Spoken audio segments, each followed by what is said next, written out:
En ek dink wat Jakob ons 'n voorbeeld van hier is, Jakob is vir 20 jaar by Laban. Dit beteken, hy het 20 jaar terug al die droom gehad, op pad na Laban toe, wat Vader hom aan hom geopenbaar het. En as ek net die parallel wil trek, dan is dit wedergeboorte. Ek is u sin, u is my God. En dis wedergeboorte, wat ons sê, ek behoort aan nie.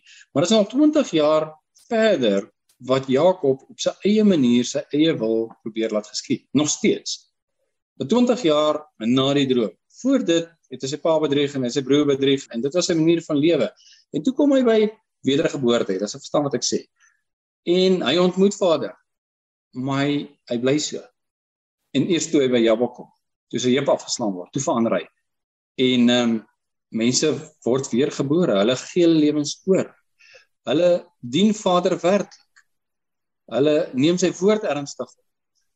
Hulle probeer wandel in sy weë, maar tog is daar hierdie groot leemte van laat u wil geskied. En dit is waarvan Jakob ons 'n voorbeeld is. En dan beland jy in 'n situasie, Jabok rivier is 'n situasie. Jy beland in 'n situasie waar jy afgestroop word van alles wat jy dink jy is, en alles wat jy dink jy het, wat joune is. Daar waar jy troon staan, en jou koninkryk waaroor jy regeer, word van jou weggevat. En jy het niks. Jy bly alleen oor. Jy staan by die Jabok rivier, en jy sien my broer is op pad, met geoefende soldate, ek kan nie onthou hoeveel, net 200 van hulle.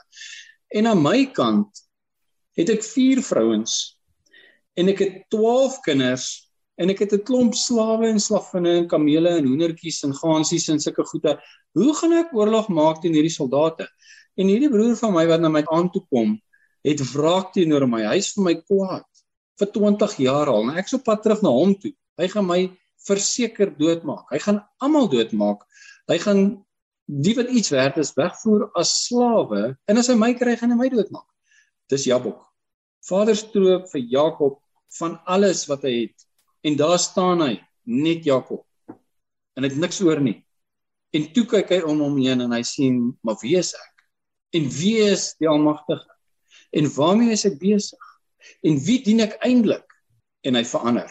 En sy heup is af. En hy loop mank. Maar hy's 'n ander mens.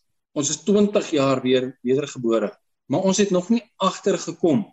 Daar's 'n weg wat ons moet bewandel, wat ons nie eens 'n begrip van het nie.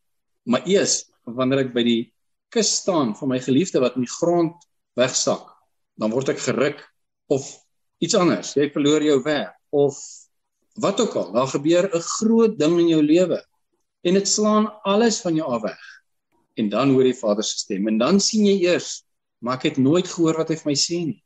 Hy het iets anders vir my gesê as wat ek gedink het hy sê, en dan verander jy.